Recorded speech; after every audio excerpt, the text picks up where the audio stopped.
क्या मथुरा क्या बरसाना, और क्या गोकुल क्या नंदगांव। मतलब यह कि ब्रज क्षेत्र के इंच इंच जमीन पर पतिव्रता सुशीला की महिमा गाई जाती थी। लोग कहते कि अगर साक्षात पतिव्रता नारी के दर्शन करना चाहते हो तो देवी सुशीला के दर्शन करो। थी भी यही बात। सुशीला की जिंदगी का हर पल अपने पति के लिए था। वह पति के दर्शन किए बिना जल तक नहीं पीती। एक बार वह अपनी एक सहेली के यहाँ गई। सहेली का पति कहीं परदेश गया हुआ था, लेकिन खाने के लिए सहेली ने नाना प्रकार के स्वादिष्ट भोजन पकाए थे।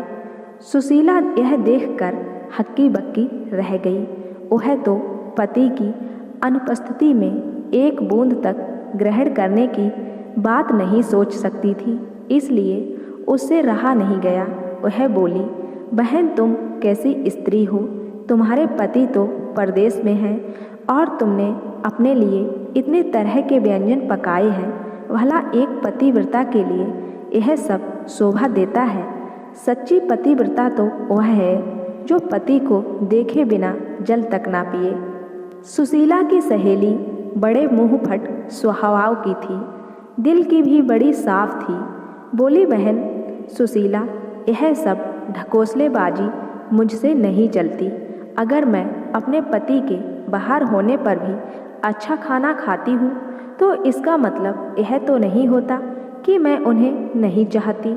मैं तो जैसी खुश उनके सामने रहती हूँ वैसे ही उनके पीछे भी। अगर कोई मुझ पर उंगली उठाने पर ही तुला होगा तो उसे मैं रोक नहीं सकती। बाकी यह तो सिर्फ मैं जानती हूँ या मेरे पति कि हम एक दूसरे को कितना चाहते हैं। सहेली के इस जवाब से सुशीला जल भुनकर रह गई। उसने मुंह चुनियाकर कहा, यह तो सब ठीक है, लेकिन तुम पतिव्रता नहीं हो। पतिव्रता स्त्री के लिए शास्त्रों में लिखा है कि पति की गैर हाजिरी में वह जल तक ना पिए। सहेली ने इसका भी करारा जवाब दिया। वह बोली, ऐसे शास्त्र मेरे ठेंगे से। अंत में बात यहाँ तक बढ़ गई कि सुशीला तुनक कर अपने घर लौट आई। घर आकर सारा किस्सा उसने अपने पति को बताया। पति भी सुशीला को बहुत चाहता था और उसकी निष्काम पति भक्ति से बहुत प्रभावित था। फिर भी कभी कभी उसे यह जरूर लगता था कि यह सब ढोंग है। अगर पति एक महीना तक घर पर ना रहे तो क्या कोई स्त्री बिना अन्न पानी के एक महीने तक रह सकती है? और उसे लगा कि यह बिल्कुल असंभव है। अगर कोई जिद्दी स्त्री इस बात पर अड़ ही जाए तो जीवित नहीं बच सकती। यह सोचकर पति ने सुशीला की परीक्षा लेने का विचार बनाया। कई दिनों तक वह तरह तरह से सुशीला को कसौटी पर कसता रहा, लेकिन सुशीला हर बार खरी उतरती। कभी वह स्नान देर से करता तो कभी खेत से दोपहर ढलते लौटता। कभी कभी तो ऐसा होता कि पड़ोसी थाली तक सामने होने पर वह बहाना बनाकर बाहर निकल जाता और दिन ढले लौटता। लेकिन सुशीला ने कभी भी पति के खाने से पहले पानी तक नहीं पिया। एक दिन सुशीला के पति ने कहा, आज मेरा मन खीर और पुआ खाने को हो रहा है, इसलिए खूब इलायची गरी डालकर पुए और चिरौंजी किशमिश केसर डालकर खीर बनाओ। ये दोनों चीज़ें सुशीला को भी बड़ी पसंद थी, इसलिए खूब मन लगाकर उसने ये चीज़ें बनाई। केसर और इलायची और देसी घी की सुगंध से बनाते समय ही सुशीला के मुंह में पानी आने लगा। चीज़ें बनाने के बाद सुशीला ने अपने पति से झटपट स्नान कर लेने को कहा, लेकिन पति को तो उस दिन धैर्य की परीक्षा लेनी थी, इसलिए काफ़ी देर तक वह ढील डाले रहा और टालता रहा। सुशीला के बार बार कहने पर आखिर में हार कर वह बाल्टी लोटा और रस्सी लेकर नहाने गया। नहाने में भी उसने काफ़ी देर लगा दी। इधर सुशीला की आंतें मारे भूख के कुलबुलाने लगी थी, लेकिन जैसे ही देहरी के बाहर उसे पति के खड़ायों की आवाज़ सुनाई दी, उसे दिलासा बंधी कि अब तो खाने का समय आ ही गया है। लेकिन जैसे ही पति ने देहरी के अंदर पैर रखे दाएं पैर की खड़ाइयों से पैर ऐसा फिसला कि वह चारों खाने चित्त फैल गया। बाल्टी लोटा हाथ से छूटकर दूर जा गिरे और आंखें फैली की फैली ही रह गईं। यह देखा तो सुशीला जिस हालत में थी वैसे ही दौड़ी, पास जाकर सिर हिलाया, आवाज़ें दी, लेकिन सब बेकार। पति अगर जिंदा होता तब तो बोलता ही, लेकिन उसके तो प्राण पखेड़ू उड़ चुके थे, इसलिए भला वह कैसे बोलता। सुशीला की आंखें डबडबा आई और गला भर आया। उसका मन हुआ कि धाड़ मार कर रो पड़े, लेकिन तभी उसे खीर और पुए का ध्यान हो आया।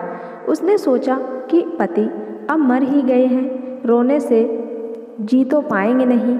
हाँ, आस पड़ोस के लोग जरूर जुड़ जाएंगे और तब खीर पुए खाने का मौका तो मिलने से रहा, इसलिए बेहतर यह होगा कि पहले मैं खीर पुए खा लूँ, तब रोना धोना शुरू करूँ।